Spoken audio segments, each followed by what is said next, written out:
జై శ్రీరామ్ అందరికీ నమస్కారం వెల్కమ్ టు న్యూస్ అఖండ నేను మీ కస్తూరి శ్రీధర్ మిత్రులారా మీకందరు కూడా ఒక ఇంపార్టెంట్ అప్డేట్ తీసుకువచ్చిన ప్రస్తుతం మన శత్రు దేశమైనటువంటి పాకిస్తాన్ లో మోత అయితే మోగిపోతుంది అసలు పాకిస్తాన్ లో ఏం జరుగుతుందో పాకిస్తాన్ ఆర్మీకే తెలియని పరిస్థితి నెలకొనింది పాకిస్తాన్ లోని 9 నగరాలలో వరుసబెట్టి ఈ బాంబు పేలుళ్ళన్నీ కూడా జరుగుతూ ఉన్నాయి దీంతో పాకిస్తాన్ లో ఒక్కసారిగా భయానక వాతావరణం అయితే నెలకొంది ప్రస్తుతం పాకిస్తాన్ అంతటా కూడా హై అలర్ట్ ప్రకటించారు సరే ఇక విషయానికి వస్తే లాహోర్ నగరం అనేది మన దేశ సరిహద్దులకు అతి దగ్గరగా ఉండేటటువంటి నగరం మన సరిహద్దుల వద్ద నుంచి 100 కిలోమీటర్ల లోపే ఈ లాహోర్ నగరం అయితే ఉంటుంది భారత్ లో తీవ్రవాదాన్ని నిర్వహించే పాకిస్తాన్ తీవ్రవాదులకు ఈ లాహోర్ నగరం స్వర్గధామం అన్నమాట ఈ లాహోర్ లో కనీసం 10,000 మంది జిహాదీలు ఉంటారని చెప్పేసి ఒక అంచనా అయితే ఉండాలి ఇక్కడ ఇంకొక విషయం ఏంటంటే ఈ లాహోర్ నగరం పాకిస్తాన్ లోని పంజాబ్ రాష్ట్రంలో ఉంటుందన్నమాట చెప్పాలంటే ఈ పంజాబ్ రాష్ట్రంలో ఇదే పెద్ద నగరం అన్నమాట అంతేకాదు పంజాబ్ రాష్ట్రానికి ఈ లాహోర్ వచ్చేసి రాజధాని అటువంటి లాహోర్ నగరంలో ఒక అంతర్జాతీయ విమానాశ్రయం ఉండాలి ఆ విమానాశ్రయం పేరు అల్లామా ఇక్బాల్ ఇంటర్నేషనల్ ఎయిర్పోర్ట్ ఈ అల్లామా ఇక్బాల్ ఇంటర్నేషనల్ ఎయిర్పోర్ట్ కు సమీపంలో 3 బాంబు బ్లాస్టులు జరిగినాయి ఈ బాంబు బ్లాస్టులు జరిగిన ప్రదేశానికి దగ్గరలోనే పాకిస్తాన్ ఆర్మీకి చెందినటువంటి పోస్ట్ కూడా ఉండటం ఇక్కడ గమనార్హం అనమాట అంటే పాకిస్తాన్ ఆర్మీ పోస్ట్ టార్గెట్ గా చేసుకుని ఈ బాంబు పేలుళ్లు జరిగినట్టు మనకు తెలుస్తుంది ఇకపోతే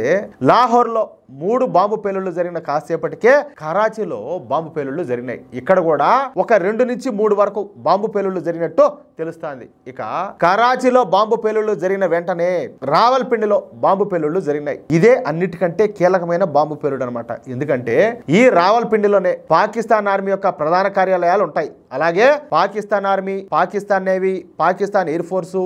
అదేవిధంగా పాకిస్తాన్కు చెందినటువంటి కోస్ట్ గార్డ్స్ కి చెందినటువంటి అన్ని ముఖ్య కేంద్రాలు ఈ రావల్పిండిలోనే ఉంటాయి ఇక పాకిస్తాన్ ఆర్మీ అత్యున్నత అధికారులందరూ కూడా ఈ రావల్పిండిలోనే ఉంటారు అంతెందుకు ఈ పాకిస్తాన్ ఆర్మీ చీఫ్ అయినటువంటి ఆసిం మునీర్ కూడా ఈ రావల్పిండిలోనే ఉంటాడు నిజానికి పాకిస్తాన్ రాజధాని ఇస్లామాబాద్ కన్నా కూడా ఈ రావల్పిండి నగరమే చాలా ముఖ్యమైనది అందుకే ఈ రావల్పిండి నగరంలో 50,000 మంది పాకిస్తాన్ సైనికులు విధులైతే నిర్వహిస్తూ ఉంటారు అలాంటి ఈ రావల్పిండిలో ఇప్పుడు 2 బాంబు పేలుళ్లు జరిగినట్టు వార్తలు అయితే వస్తున్నాయి నాకు తెలిసినంత వరకు ఈ రావల్పిండిలో బాంబు పేలుళ్లు జరగడం ఇదే మొదటిసారి అని చెప్పేసి నేను అనుకుంటున్నా అంతకు ముందేమైనా జరిగిందేమో నాకు అంతగా క్లారిటీ అయితే లేదు కానీ నాకు తెలిసి గత 10 సంవత్సరాల కాలంలో రావల్పిండిలో బాంబు పేలుళ్లు జరగడం ఇదే తొలిసారి అనుకుంటున్నా నేనైతే ఇకపోతే మొదట లాహోరు తర్వాత కరాచీ ఆ తర్వాత రావల్పిండిలో ఈ బాంబు పేలుళ్లు జరిగిన తర్వాత మళ్ళీ పాకిస్తాన్లోని గుజ్రాన్వాలా చెక్వాలు అటాకు బహోల్పూరు మియోన్వాలి చోర్ అంటే ఏంది దొంగ చోర్ అనే ఇది కూడా ఉండాలి పాకిస్తాన్లో ఈ చోర్ అనే నగరాల్లో వరుసబెట్టి బాంబు పేలుళ్లు జరిగినాయి ఒక నగరం తర్వాత ఒక నగరం చొప్పున మొత్తం పాకిస్తాన్ లోని 19 నగరాల్లో ఈ 14 బాంబు పేలుళ్లు జరిగినాయి అయితే ఇవి బాంబు పేలుళ్ళ లేక ఆపరేషన్ సింధూర్ 2 అనేది ఇంకా తేలాల్సి ఉన్నది అనమాట ఇక్కడ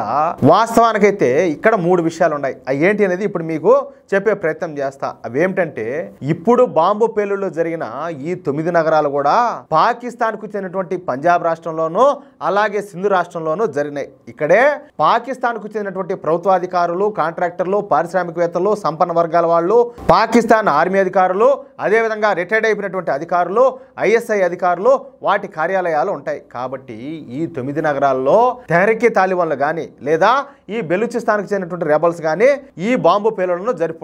ఎందుకంటే ఈ బాంబు పేలుళ్లు ఎక్కువగా ఈ పాకిస్తాన్ పంజాబ్ ప్రజలు నివసించేటటువంటి నగరాల్లోనే జరిగినాయి కాబట్టి ఈ పాకిస్తాన్ పంజాబ్ ప్రజలను టార్గెట్ చేస్తూ ఈ తెహ్రీకే తాలిబాన్లు కానీ లేదా బెలూచిస్తాన్ రెబల్స్ కానీ ఈ 2 సంస్థలు కలిసి ఈ దాడులను అయితే చేసి ఉండొచ్చు ఇక రెండో విషయం నిన్న ఆపరేషన్ సింధూర్ ను మన భారత్ విజయవంతంగా పూర్తి చేసిన తర్వాత పాకిస్తాన్ ఆర్మీ ఎల్ఓసి వద్ద నిరాయుధులైనటువంటి సాధారణ ప్రజలపైన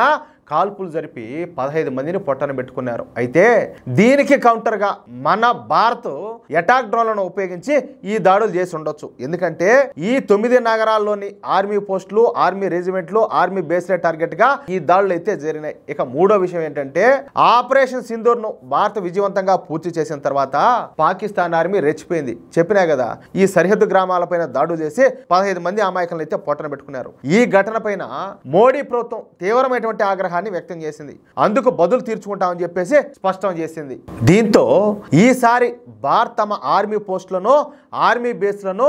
ఆర్మీ కంటోన్మెంట్లను, సైనిక అధికారులను టార్గెట్గా చేసుకొని దాడులు జరిపే అవకాశం ఉండాలని చెప్పి భావించినటువంటి పాకిస్తాన్ ఆర్మీ ముందుగానే తమ ఆర్మీ పోస్టుల వద్ద ఈ దాడులను చేయించుకొని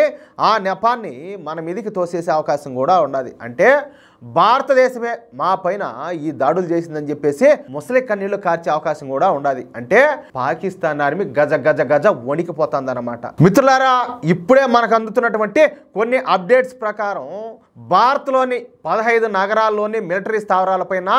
ఈ పాకిస్తాన్ దాడులు చేసేందుకు ప్రయత్నించి విఫలమైనట్లు జాతీయ మీడియా అయితే పేర్కొంది. చైనాకు చెందినటువంటి BVR మిసైల్స్ ఈ దాడులు చేసేందుకు ఎత్తించగా మన భారత్లోని S-400 ఎయిర్ డిఫెన్స్ వ్యవస్థ సమర్థవంతంగా అడ్డుకునింది. జమ్మూ, శ్రీనగర్, అమృత్సర్, పఠాన్కోట్, బఠిండా, లూథియానా, జలంధర్, చండీగఢ్, అవంతిపురా, భుజ్, ఫలోడితో పాటు పలు నగరాలపైన ఈ పాకిస్తాన్ దాడులకైతే ప్రయత్నించింది. ఇంతకు మించిన అద్భుతమైనటువంటి మరొక అప్డేట్ చెప్తా. అయితే వాళ్ళు చేసిన దానికి గాను కుక్క కాటుకు చెప్పు దెబ్బ అన్న చందంగా మనకు అందుతున్నటువంటి అప్డేట్స్ ప్రకారం ఈ ఉదయం ఈ పాకిస్తాన్ పైన మరొకసారి భారత్ విరుచుకుపడినట్లు తెలుస్తుంది. ఆ దేశంలోని పలు ప్రాంతాల్లో ఉన్నటువంటి ఎయిర్ డిఫెన్స్ రాడార్లు వ్యవస్థలే లక్ష్యంగా భారత్ అటాక్ చేసినట్లు తెలుస్తుంది. ఈ క్రమంలో లాహోర్లోని HQ-9 గగనతల రక్షణ వ్యవస్థలో భారీగా ధ్వంసం అయిపోయినాయంట. వాటిని ఈ పాకిస్తాన్ చైనా నుంచి కొనుగోలు చేసింది. సరిహద్దుల్లో కాల్పులకు తెగబడుతున్నటువంటి ఈ పాకిస్తాన్ కు సరైన సమాధానం ఇచ్చేందుకు భారత్ ఈ ఆపరేషన్ అయితే నిర్వహించింది. మరిన్ని నిజాలు తెలియాలంటే మరి కొద్దిసేపు గానీ మరి కొన్ని గంటలు గానీ వెయిట్ చేయాల్సిన అవసరం అయితే ఉన్నది. ఎప్పటికప్పుడు మీకు అప్డేట్స్ అందించే ప్రయత్నం చేస్తానే ఉంటాను. మిత్రులారా, ఈ న్యూస్ కనుక మీకు నచ్చినట్లయితే ఖచ్చితంగా ఈ న్యూస్ నలుగురికి షేర్ చేయండి. అదేవిధంగా ప్రతి ఒక్కరు కూడా మీ యొక్క అమూల్యమైన అభిప్రాయాలు ఖచ్చితంగా స్పష్టంగా కామెంట్ చేయండి. ఇంకో విషయం ఏంటంటే, ఇంతవరకు మీరు కనుక మన ఛానల్ను సబ్స్క్రైబ్ చేసుకున్నట్లయితే ప్రతి ఒక్కరు కూడా మన ఛానల్ సబ్స్క్రైబ్ చేసుకోండి, సపోర్ట్ చేయండి ప్లీజ్. జై శ్రీరామ్, జై హింద్.